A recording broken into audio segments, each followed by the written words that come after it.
PYX 106, Quinn and Cantera. All right, it's Quinn and Cantera, PYX 106. Paul Harding from Martin Harding Mazzotti on the Horn. Cantera, 1-800-LAW-1010, 1-800-LAW-1010.com. I'm just going to cut right to it, Paul. Yeah. It's not my fault, or is it my fault if my kid's an idiot?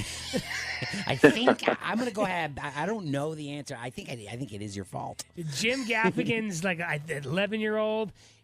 Was on the set of a shoot and kicked a soccer ball that hit one of the employees on the film shoot in the head, and she's suing now for damages. And I'm like, if he said on record, stop kicking that ball, and she still kicks that ball, it's on me, isn't it, as a parent? The one line in the story was that they weren't watching the 11-year-old. So, I mean, they're 11. I know. At the Well, workplace. they officially call that negligent supervision. I believe that was the cause of action. So, when you do, are you responsible for your kids' actions? To some degree, you are. If you give them dangerous instrumentality, if you're letting them wander around with a gun, or these kinds of things, and with your permission. But here we've got a soccer ball, right? But it comes down to the individual child's actual negligence, which would be covered under a homeowner's policy. So we know we can't take a golf club and swing it, and if we hit someone in the head, it's dangerous, right? Soccer ball feels less dangerous. The case itself has this sort of flavor to it of potentially one of those claims that kind of make lawyers look bad. Yeah, I know.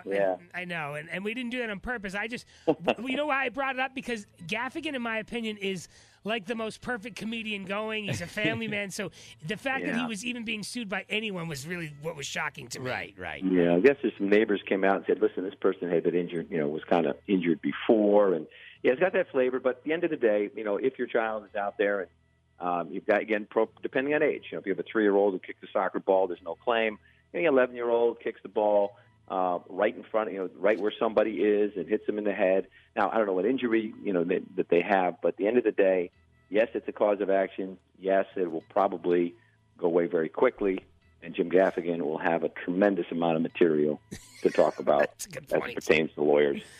Hey, and then, as far as Bill Cosby, we're reading 0 to 5 years, 0 to 3 years, and maybe even house arrest. How common is it to give someone who's of his age and of his, I think he's losing his eyesight, house arrest, Paul? Pretty common. Especially when you have, a crime that, this one here is sort of atypically many, many years ago. That's my guess. Although, again, lots of media coverage, lots of people watching this thing.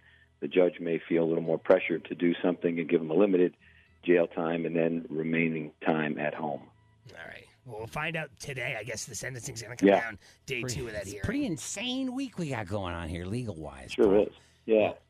Thank you, my brother. Cantera, keep the soccer ball away from the kids. I know. Keep your eyes on them. I feel like if I... whatever. This guy's an idiot. The guy that's suing is total money grab, right? Is it a money grab? He can't work because he got hit in the head with a soccer ball. How about the Facebook employee who has PTSD from reviewing all the photos? Oh. I don't know. Rhyming. That's why Paul's around. Help me figure Clean this this out. stuff up. That's right. Thanks, Paul. 1-800-LAW-1010, 1-800-LAW-1010.com. Paul Harding.